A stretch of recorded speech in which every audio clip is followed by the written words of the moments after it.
Bonjour, alors aujourd'hui on va se retrouver pour un exercice sur le champ de l'air.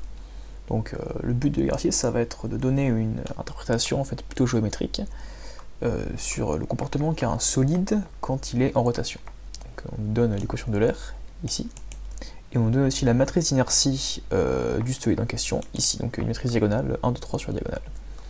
Donc là ce qu'on va d'abord trouver c'est que l'énergie cinétique de ce solide, donnée par 1 demi transposé de oméga fois I fois oméga, est constante. Donc on va effectuer les calculs ensemble. Alors, l'énergie cinétique, déjà, la formule, on nous la donne, elle est ici. Donc EK est égal à 1 demi transposé de oméga R I oméga R.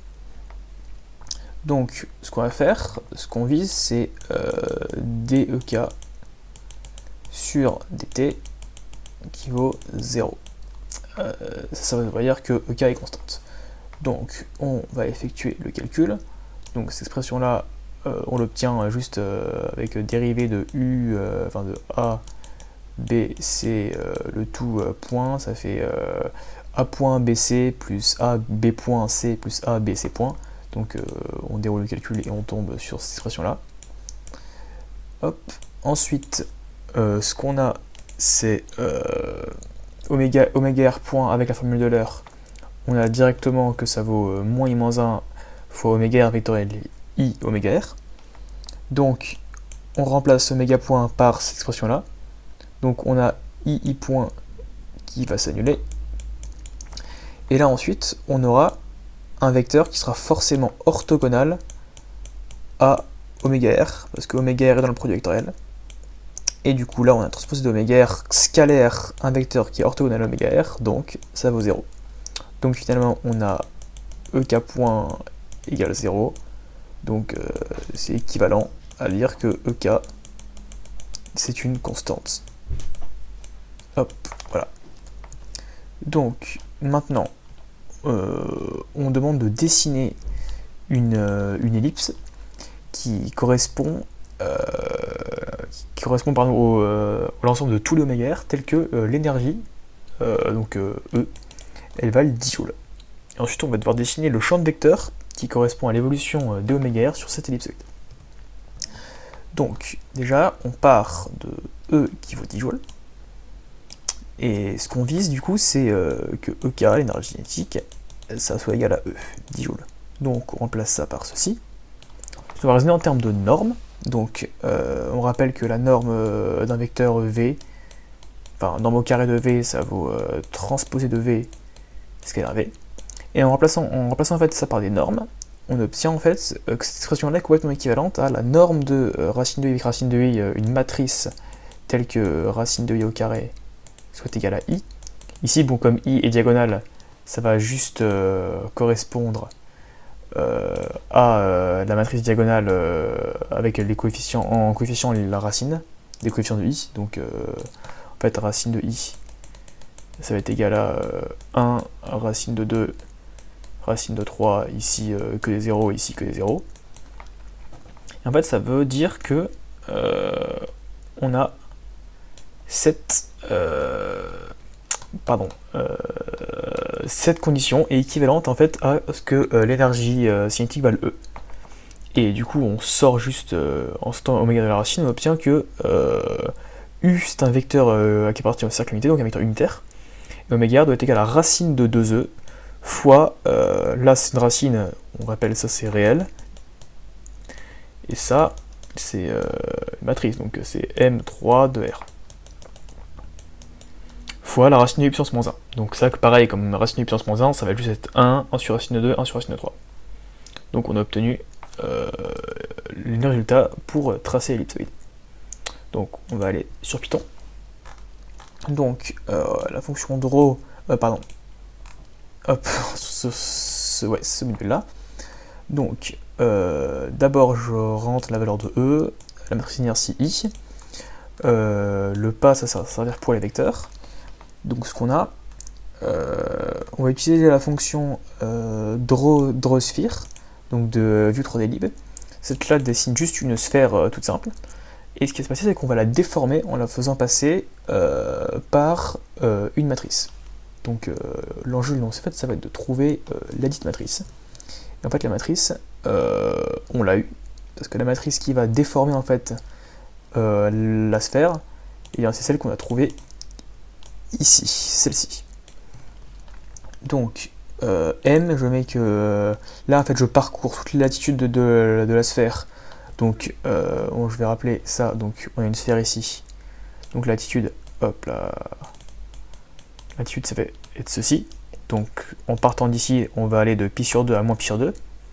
Donc d'où ceci. La longitude par contre c'est plus compliqué, parce qu'en fait les cercles en fait ils sont de plus en plus petits quand on se rapproche des pôles. Du coup c'est pour ça qu'il faut corriger avec un cosinus de latitude.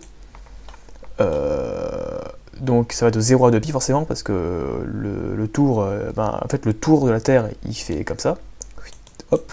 Sauf que si on monte, eh bien il y aura moins de distance à parcourir. Donc c'est pour ça que le pas je le mets différemment. Et oméga r en fait il va juste valoir la matrice M. M je le définis comme racine carrée de 2e fois l'inverse de la racine carrée de I, donc ceci. Fois du coup, ça c'est la fonction qui est fournie dans le module roblib. Et là, là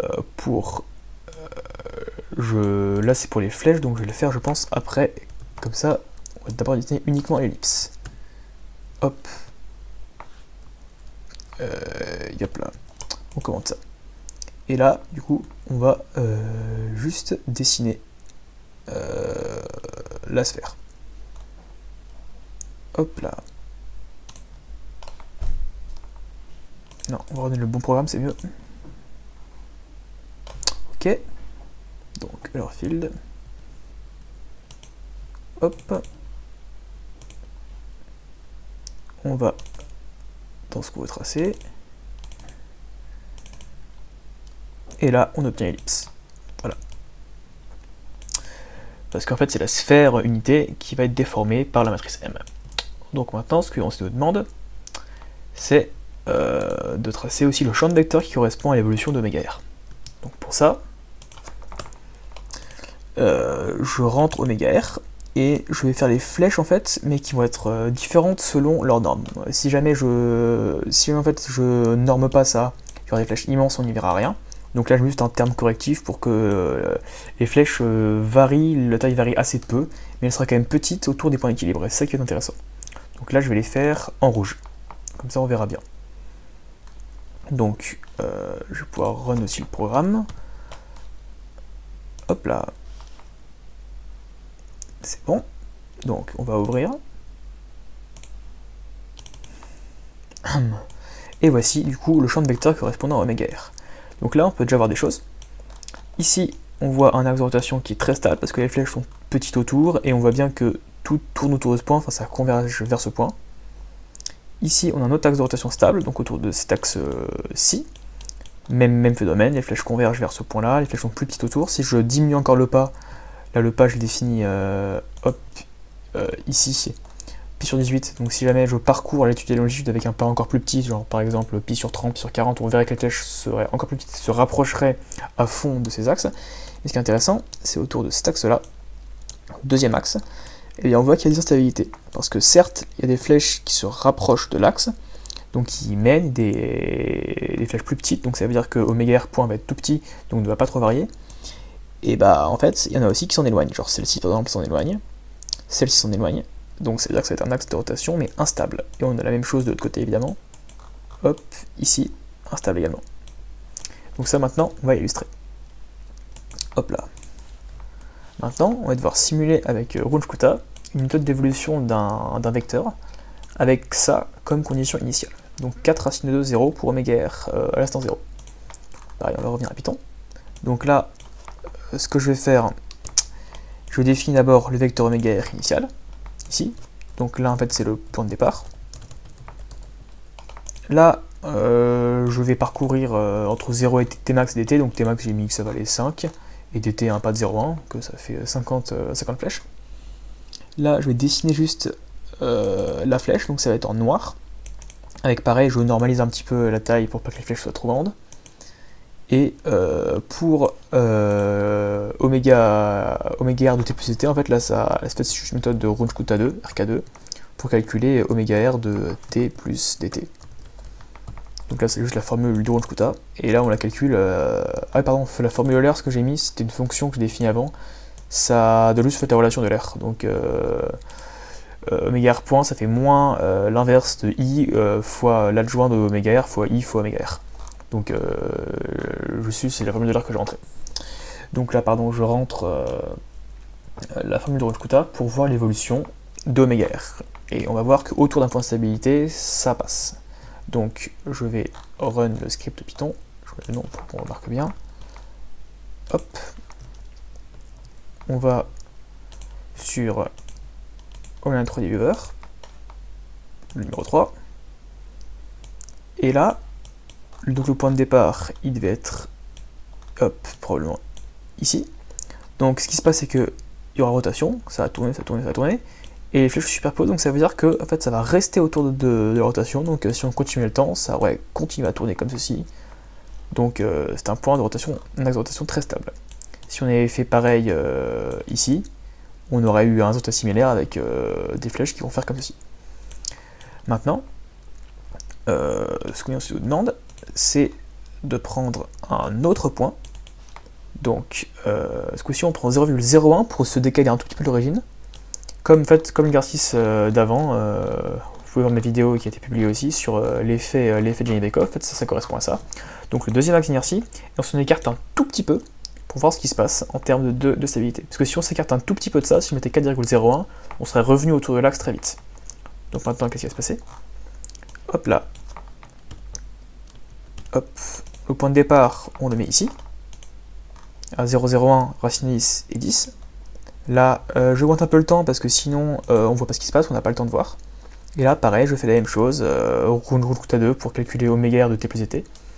Et ce qui change juste, en fait, c'est initial. Donc là, ces lignes-là et celles-là sont les mêmes. Avec toujours, je norme la taille des flèches. Et ça va être en bleu au lieu d'être en noir. Donc, on va voir ce qu'on obtient. Hop, on run le programme. Et là, ça va être intéressant. Hop, donc là, on voit comme avant la trajectoire ici qui est stable. Et là, c'est là que ça va être bien. Donc, on part d'ici. On voit que les flèches sont toutes petites. Donc ça veut dire que la norme est très petite, donc ça bouge pas tant que ça. La Runge-Kutta, on voit que ça marche bien vu que les flèches se touchent bien. Et là, d'un coup, ça va partir, ça va diverger. Et les flèches vont avoir une norme plus grande. Et on va suivre en fait le champ, donc le champ de l'air qui est ici, pour atteindre en fait l'autre point d'équilibre instable. Comme ceci. Hop.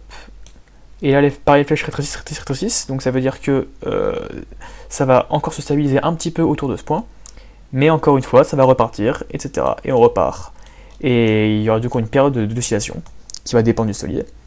Et en fait, c'est non se rappeler justement l'exercice sur l'effet de Jenny-Bekoff, où pareil, quand on se décale, j'ai un tout petit peu 0,0001 du champ de l'axe instable, dans la simulation, là c'est avec un parallélogramme, et bien on constate que là, le vecteur, l'axe change, et en fait, il y aura une rotation autour d'un autre axe. Et si on continue assez longtemps, on verra que c'est périodique. Donc là, c'est encore à peu près stable, et ça va retourner, voilà, etc. Donc en fait, l'effet est similaire, c'est même le même d'ailleurs. Donc voilà ce qui se passe avec le champ de l'air.